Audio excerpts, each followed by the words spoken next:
but like they're going to train these horses to pin a drunk up against the wall and hold him there, and these are things that most of us probably wouldn't do. So I'm just curious if you have any opinion on having more dominant minded type horses in that realm, or whether you don't really feel that matters, because you kind of have to have the blend.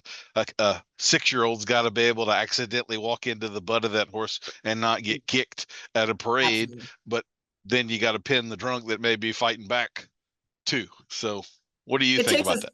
it takes a special type of horse to get that job done. And there have been several horses that have come through the clinics that did not get certified, that just weren't ready at that time and may never be ready.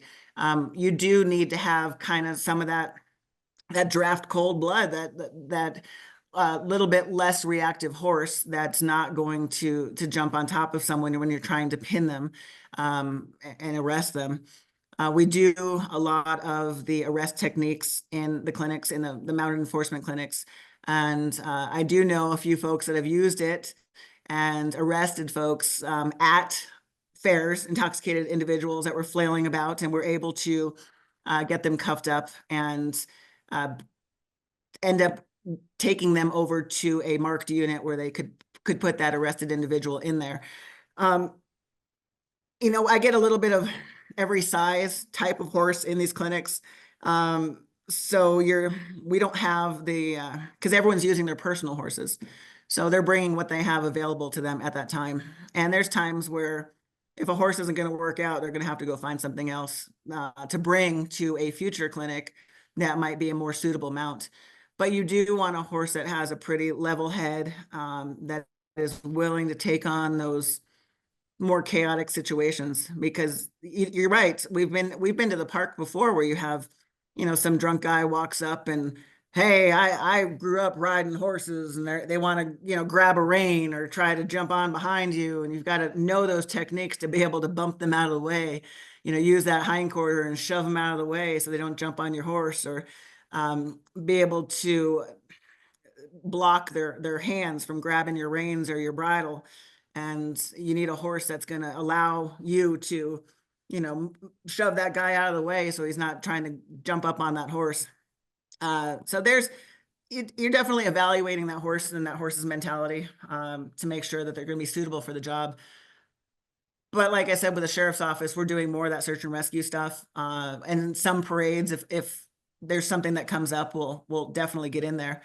Um, so it's not as critical for my agency.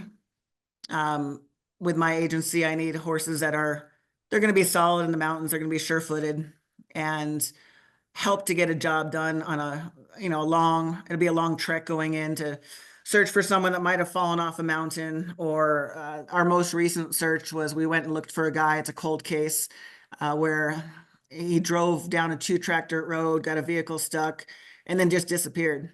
Now, it could have been aliens. I don't know. We still haven't found him, but I was it's been about to say, yep. but it's been a couple of years. When they found the vehicle, it was a Civil Air Patrol or Life Flight. It was an aircraft that was flying over that found that vehicle, and it was probably 2 weeks after he went missing. And we'd had some weather in between, in that 2-week period, that had washed away a lot of the footprints. And of course, there's all sorts of speculation about, did someone, take this guy's truck and drive it to the location? Did he actually end up there? And he was an older man with some medical issues. We do know for a fact that he ended up at that scene, and he had to go to the bathroom, and we were able to do some DNA testing to confirm that he was on scene, and he disappeared from that scene. And so the horses were really critical. It was a critical piece of that search, because you have, ground crews, and you have, so you have walkers, you have people on 4-wheelers. We had drones, we had a little bit of everything.